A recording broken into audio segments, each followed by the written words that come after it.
Hare Krishna. In the month of Vaishakha, in the first bright fortnight, the second day that we call as Vaishakha Shukla Dvitiya is the appearance day of Srila Shukadev, that is the son of Vedavyas, who spoke Srimad Bhagavatam to Parikshit Maharaj. So Srila Shukadev Goswami ji is originally the parrot of Radharani. Amongst the thousands of parrots that she has, this is the chief parrot, and his name is Leela Shuka. And Radharani personally taught him to chant the name of Krishna, Krishna, Krishna. So Radharani is his guru. He always served Radharani all throughout their pastimes on earth in Dwapar Yuga. At the culmination of the pastimes of Radha and Krishna, when they were about to leave this material world to go to the spiritual world, at that time they met Shukadev, Leela Shuka, the parrot. And Leela Shuka wanted to go back with them. He was so attached to Radharani. But he was instructed by Krishna and Radha very surprisingly not to accompany them, but to stay back. So he asked, "What is the purpose of making me stay back?" Radharani said, "I want you to narrate our pastimes to all the conditioned souls in the material world." So Leela Shuka, although his heart was broken, having understood that he is not going to go with his beloveds, still he decided to stay back, because personal attachment to the Lord is lower than serving the Lord, fulfilling the instruction of the Lord. In other words, service to the Lord is higher than our personal attachment to the Lord. Further, he told Radharani that to be able to narrate your pastimes, although I have been personal witness to all that, it is important for me to hear your pastimes from a great exalted devotee. Again, another point to learn. Even if one is witness to Lord's pastimes, unless one hears Lord's pastimes from the lotus mouth of exalted devotees of the Lord, one is not eligible or capable of narrating them. So in this humble mood, Leela Shuka went to Kailash, where Lord Shiva was narrating Srimad Bhagavat as the secret of eternality, Amar Katha, Amarta Katha, Amaratva Katha. Parvati was listening, and it was meant only for her because she was asking the questions. So Lord Shiva had taken Parvati to a secluded place to narrate this most confidential description. But Lord Shiva closed his eyes and got immersed in narrating the Srimad Bhagavatam. And Parvati was hearing with interest.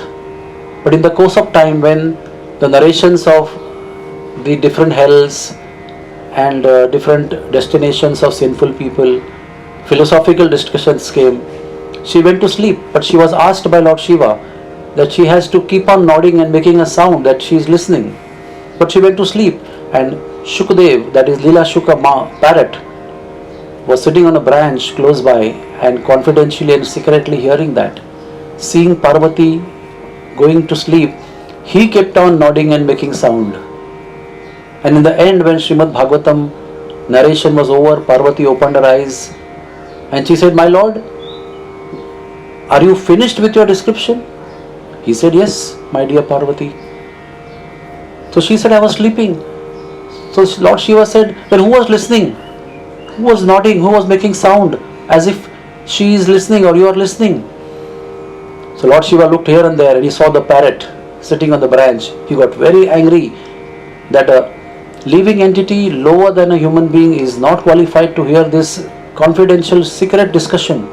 So he picked up his Trishul and he started chasing, and Leela Shuka ran away from that branch went to all the three worlds, came down again and went to Badrik Ashram, and there Vedavyas was narrating Srimad Bhagavatam, again the confidential secret knowledge to his wife Panjali, and taking a small infinitesimal form, Leela Shukla entered in her open mouth because she was listening to Vedavyasa's narration with rapt attention.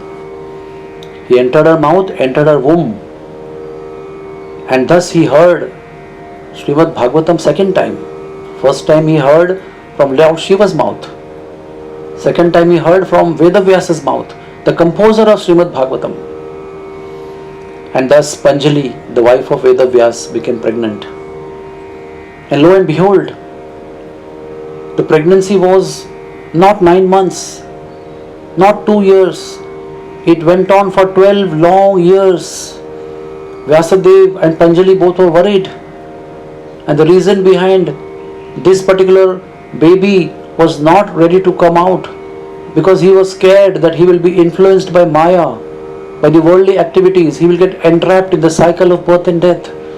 So that time Lord Krishna appeared and assured the baby inside that I assure you that you will not be affected by Maya and you will be transcendental to the worldly affairs. So after 12 years of long pregnancy,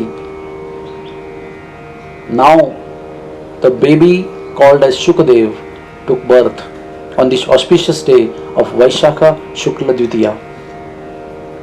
He was Siddhavatar, so as soon as he was born, he didn't undergo childhood of crawling and learning and sucking the breast milk of mother. He became straight 16-year-old youth, and being detached from the worldly actions and worldly life, he just left his father's home and started walking towards forest. Vedavyas, the dear father of Shukadev, started running behind, Putra, Putra, my son, my son. But he didn't even bother to hear. He was absolutely detached from family or any of the worldly affairs. When he was going ahead, father returned. And while he was going ahead calling, son, son, some young girls were taking bath in the river. They were taking bath. They were in a very different attire of taking bath, but still they came forward and offered their pranams to Shukadev. They didn't have any hesitations or any embarrassment of their clothing. They went inside, and when they saw after some time Vedavyas coming and running behind Shukadev, they hid themselves because they were not in proper clothing. The reason behind, the young girls could understand that Shukadev was totally detached from the concept of man, woman and worldly attractions. And while Vyasadeva was a grahastha, was a family man, he knew, he had the cognizance of the understanding between man and a woman and the relationship and the attraction. That is why the ladies hid themselves from Vedavyas and did not hesitate to offer their pranams to Shukadev. Then Vedavyas returned and Shukadev kept on going ahead in a detached manner. He saw some young students cutting wood and chanting some beautiful verses narrating Sri Krishna's eternal beauty.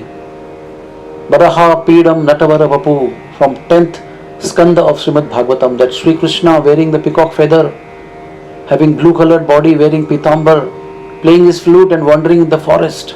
Such beautiful description was there in those two shlokas which the boys were narrating so sweetly while cutting the wood, that made Shukadev stop. And he asked the boys, from where did you learn these beautiful verses? The boys said, from our Guru. So he said, can I meet your Guru? He said, yes. So the boys collected that wood and took Shukadev back to the ashram of Vyasadeva, because all these boys were disciples of Vedavyas. And he was surprised that such a secret and beautiful descriptions in the form of verses were taught by his own father. So he stayed back in the house of Vedavyas, that is his own father's house. And Vedavyas was very happy to receive him. And for the third time, he taught and narrated the whole Srimad Bhagavatam to Shukdev. First time from Shiva, second time from Vedavyas himself during pregnancy, and third time again one-to-one personally. Vedavyas taught him Srimad Bhagavatam. So Shukdev became the master of the science of Bhagavat.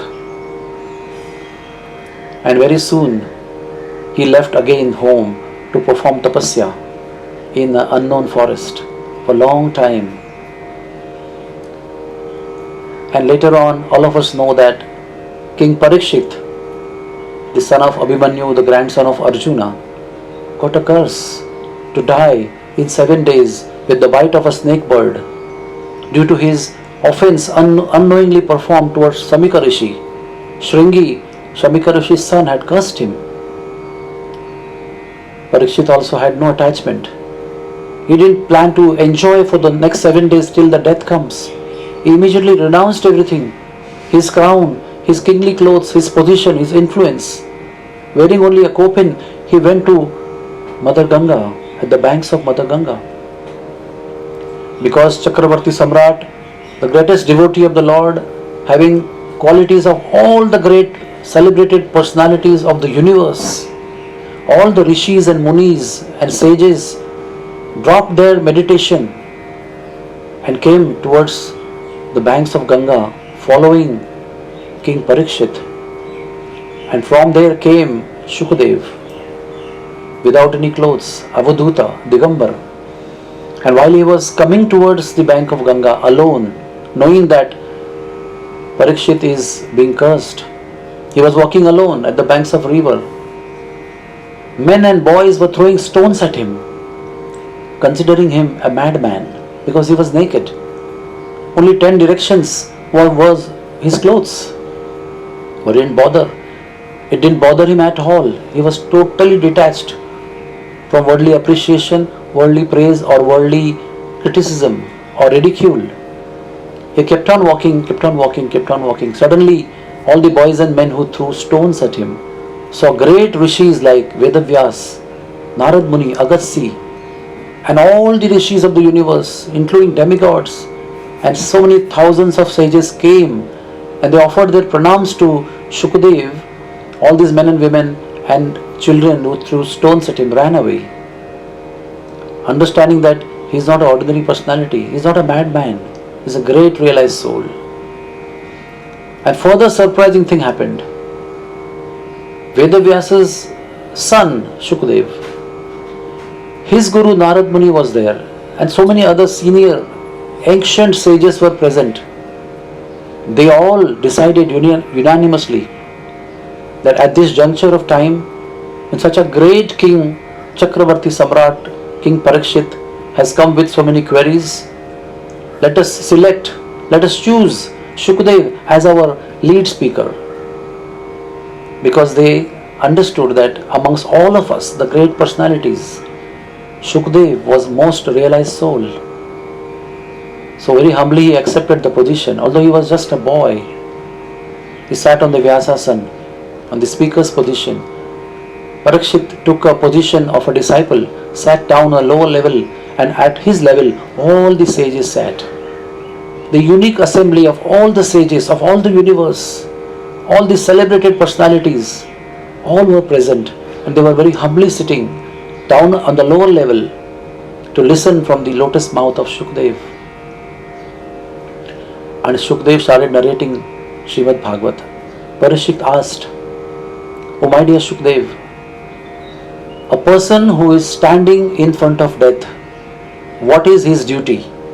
Because Parikshit was standing in front of his death in 7 days' time. He asked for the duty of that person who was standing in front of death. To answer that question, Shukdev spoke 18,000 verses, and that is what is known as Srimad Bhagavat.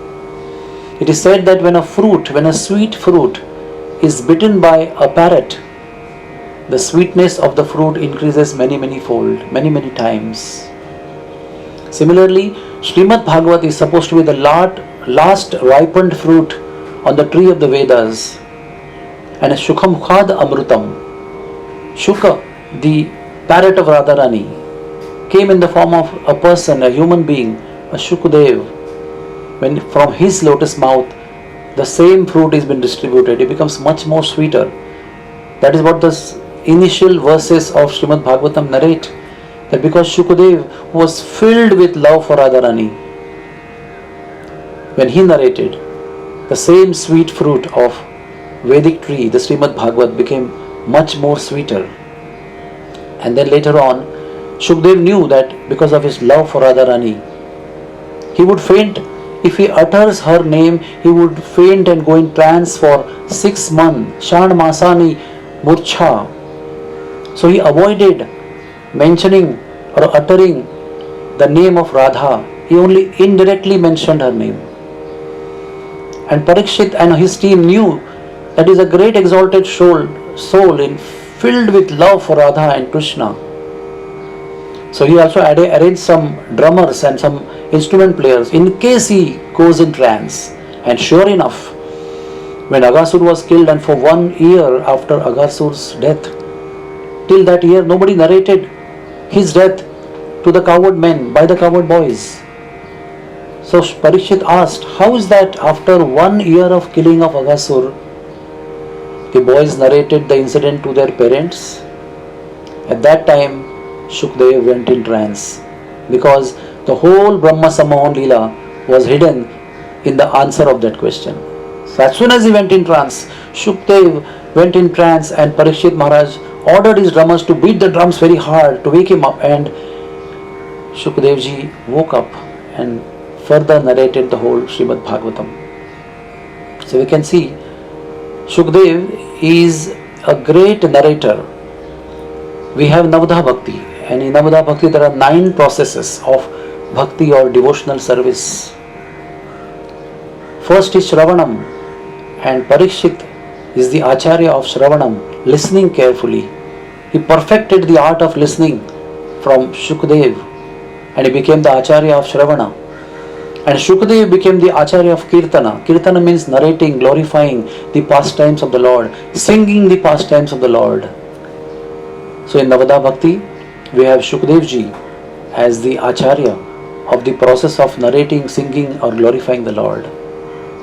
This is Shukadev. And because of Shukadev, all of the world, all of the universe, all the sages, every human being received the science of bhakti, the narrations of the pastimes of the Lord and his devotees' pastimes. In first 9 cantos we have Bhakta Charitra, 9th canto we have Rama Charitra, and 10th canto we have Krishna Charitra, and 11th canto we have Uddhav Gita, and 12th canto we have descriptions of Kali Yuga. So we can understand